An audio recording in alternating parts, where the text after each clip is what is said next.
بسم اللہ الرحمن الرحیم اللہم صلی علی محمد النبی الامی وعلی آلہ وسلم تسلیما۔ آج ہمارا سنن ابی داؤد کا سبق نمبر 16 ہے اور 16واں سبق ہم پڑھیں گے باب الاستتار فی الخلاء، کہ یہ باب ہے قضاء حاجت کے وقت پردہ پوشی کرنے کے بیان میں۔ اس باب میں حدیث حضرت ابی ہریرہ رضی اللہ تعالی عنہ سے روایت ہے کہ نبی کریم صلی اللہ علیہ وسلم نے ارشاد فرمایا کہ جو شخص سرما لگائے تو طاق مرتبہ لگائے، تو جو اس طرح کرے تو بہتر ہے، یعنی من فعل فقد احسن لا فلا حرج، اور جو اس طرح نہ کرے تو کوئی حرج نہیں، اور جو شخص ڈھیلے لے تو طاق عدد کے مطابق لے، تو جو شخص ایسا کرے تو بہتر ہے، اور اگر نہ کرے تو کوئی حرج نہیں ہے۔ اور جو شخص کھانا کھائے پھر خلال سے کچھ نکلے تو اس کو پھینک دے، اور جو زبان سے لگا رہے اسے نگل جائے، جو ایسا کرے تو اس نے اچھا کیا، اور جو نہ کرے تو کوئی حرج نہیں۔ اور جو شخص پخانے کو جائے تو آڑ میں جائے، اگر کچھ بھی آڑ نہ ہو سکے تو ریت کا ایک ڈھیر لگا کر اس کی آڑ میں بیٹھ جائے، کیونکہ شیطان آدمی کی شرمگاہ سے کھیلتا ہے۔ جو شخص ایسا کرے گا تو بہتر ہے، اور جو نہ کرے تو کوئی حرج نہیں۔ امام ابو داؤد علیہ رحمہ نے فرمایا کہ عاصم نے بواسطہ ثور اور حسین حمیری روایت ہے، اور عبد الملک بن سبا نے بواسطہ ثور ابو سعید الخیر کہا ہے، انہوں نے یہ طریقہ ذکر کیا ہے۔ دیکھیے، یہ ہم نے ایک حدیث اس باب کے تحت اس کا ترجمہ آپ کے سامنے ذکر کیا ہے۔ دیکھیں، اس باب میں سب سے پہلے تو امام ابو داؤد علیہ رحمہ مقصد باب بیان کر رہے ہیں، اور پھر اس کے بعد دوسرے نمبر پر 4 مسائل ہیں، ان کی تشریح ہے، اور پھر اس کے بعد قال ابو داؤد کی وضاحت ہے۔ دیکھیں، اس باب میں امام ابو داؤد علیہ رحمہ نے یہ ادب بیان کیا کہ پیشاب پخانہ کے وقت پردہ کرنا چاہیے، اور دلیل میں حدیث ابو ہریرہ رضی اللہ تعالی عنہ بیان کی ہے کہ جس کے آخر میں فرمایا کہ من اتى الغائط فلیستتر، کہ جو شخص پیشاب پخانے کی طرف آئے تو اسے چاہیے کہ وہ پردہ کرے۔ اور اس حدیث باب میں کل 4 مسائل بیان کیے گئے ہیں۔ نمبر 1 ایتار فی الاکتحال، نمبر 2 ایتار فی الاستجمار، نمبر 3 دانتوں کے درمیان رہ جانے والے کھانے کے ذرات کا حکم، نمبر 4 پیشاب پخانہ کے وقت پردہ کرنا چاہیے۔ پہلا مسئلہ دیکھیں، حدیث سے معلوم ہوتا ہے کہ اکتحال یعنی سرما ڈالنے میں ایتار مسنون ہے، یعنی طاق مرتبہ آنکھوں میں سرما ڈالنا یہ مسنون ہے، لیکن اس کی صورت میں اختلاف ہے۔ بعد نے اس کی صورت یہ بیان کی کہ 3 سلائیاں ایک آنکھ میں اور پھر 3 سلائیاں دوسری آنکھ میں ڈالے، اور اس قول کی تائید شمائل ترمذی کی جو روایت حضرت عائشہ صدیقہ رضی اللہ تعالی عنہا سے ہے کہ جس میں آتا ہے کہ ثلاث فی ہذہ و ثلاث فی ہذہ، کہ 3 اس آنکھ میں اور 3 اس آنکھ میں۔ اور دوسرا قول یہ ہے کہ بعد نے کہا کہ ایتار مجموعہ کے اعتبار سے ہے، یعنی جو طاق مرتبہ آنکھوں میں سلائیاں ڈالنی ہے وہ مجموعے کے اعتبار سے۔ پھر اختلاف ہوا ہے کہ بعد نے کہا کہ 3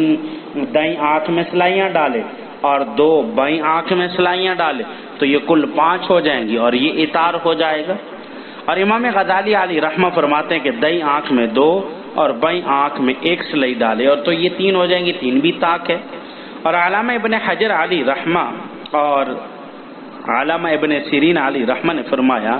کہ پہلے ہر آنکھ میں 2 سلائیاں ڈالے، پھر ایک سلائی کا آدھا حصہ ایک آنکھ میں اور آدھا حصہ دوسری آنکھ میں ڈالے، تو اس اعتبار سے بھی طاق ہو جائے گا۔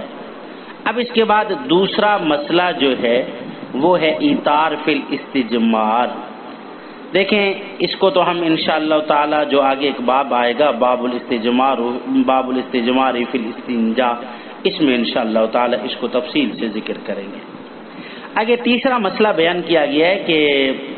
دانتوں کے درمیان رہ جانے والے کھانے کے ذرات کا حکم، یعنی کھانے کے بعد جو اجزاء کھانے کے دانتوں کے اندر اٹک رہے ہوں، اگر ان کو تنکے وغیرہ سے نکالا جائے تو باہر پھینک دینا چاہیے، اور اگر زبان وغیرہ کی مدد سے ان کو نکالا ہے تو پھر ان کو نگل لینا چاہیے۔ اس میں فرق یہ ہے کہ پہلی صورت میں خون کی آمیزش کا خطرہ ہے، کیونکہ کسی تیلی سے یا کسی اور چیز سے جب تنکے وغیرہ سے نکالیں گے، اور دوسری میں ایسا نہیں ہے۔ تو اول صورت میں خون کے نکلنے کا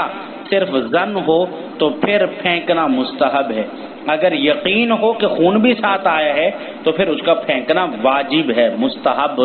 نہیں ہے۔ چوتھا مسئلہ یہ ہے کہ پیشاب پخانہ کرتے وقت پردہ کرنا چاہیے، کیونکہ شیاطین مقاعد انسانی سے کھیلتے ہیں۔ دیکھیں مقاعد جمع ہے مقعدہ، بمعنی قعود ہے، یعنی شیاطین بیت الخلاء میں حاضر رہتے ہیں، اور تو ان کے شرور سے بچنے کے لیے پردہ کرنا چاہیے۔ اور اس کی تائید اس حدیث سے بھی ہوتی ہے کہ جس کے اندر یہ آیا ہے کہ بھئی انہا لمقتضرۃ۔ آگے دوسرا احتمال ہے کہ انسان کا اسفل بدن مراد ہو، پھر کھیلنے کی مراد میں پھر دو احتمال ہوں گے۔ دیکھیں ایک تو حقیقت پر محمول ہو، کھیلنے سے مراد حقیقتاً کھیلنا ہو، اور دوسرا یہ کہ گزرنے والے نفوس خبیثہ کو پخانہ کرنے والے کی طرف متوجہ کرتے ہیں، یہ بھی ہے، تو اس وجہ سے کہا کہ پردہ کر لیجیے۔ اب یہاں ایک سوال آئے گا کہ یہاں آیا کہ من فعل فقد احسن فمن لا فلا حرج، کہ جس نے ایسا کیا تو اس نے اچھا کیا، اور جس نے نہیں کیا اس میں کوئی حرج نہیں۔ اس لیے تو معلوم ہوتا ہے کہ اگر پردہ نہ بھی کرے تو کوئی حرج نہیں۔ اس کا جواب یہ ہے کہ دیکھیں پیشاب پخانہ کرنے کی دو صورتیں ہیں، ایک تو یہ کہ صحرا میں بیٹھ کر تو وہاں آبادی سے دور ہی ہے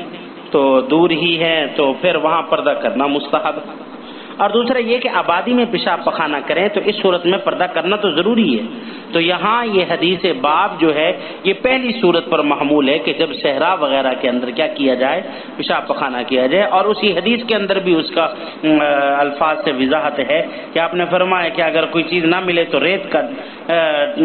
ڈھیر بنا لیا جائے اور اس کی آڑ کے اندر پیشاب کر لیا جائے، تو اس سے ریت کا ڈھیر تو صحرا میں بنایا جا سکتا ہے۔ دیکھیے آگے کہا کہ قال ابو داؤد روا ابو عاصم عن ثور۔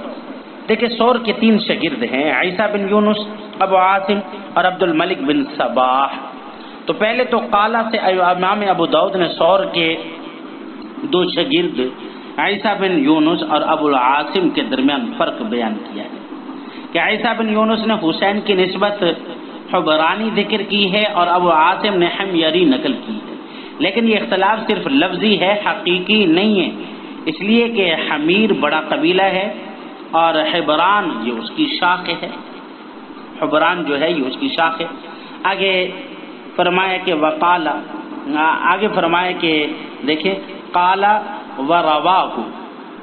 یہاں سے امام ابو داؤد نے ثور کے دوسرے شاگرد عیسیٰ بن یونس اور عبد الملک بن صباح کے درمیان فرق بیان کیا کہ عیسیٰ بن یونس نے ابو ہریرہ کے نیچے جو راوی ذکر کیا اس کا لقب ابو سعید ذکر نہیں کیا، اور عبد الملک نے ابو سعید کا لقب الخیر ذکر کیا ہے،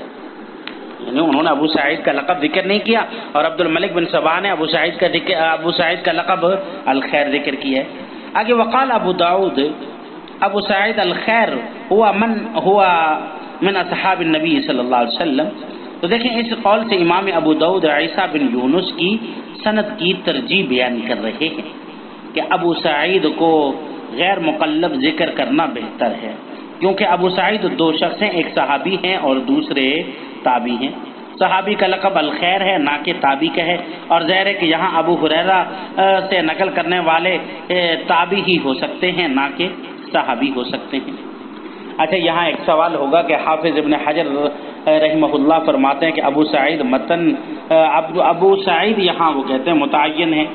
کہ وہ تابعی ہی ہیں، صحابی تو ابو سعد ہیں، سعید نہیں، اور الخیر بھی انہی ابو سعد کا لقب ہے، جبکہ ابو داؤد علیہ رحمہ کے قول سے تو معلوم ہوتا ہے کہ ابو سعید کیا ہیں، یہ صحابی ہیں۔ دیکھیں علامہ ابن حجر عسقلانی علیہ رحمہ کی تحقیق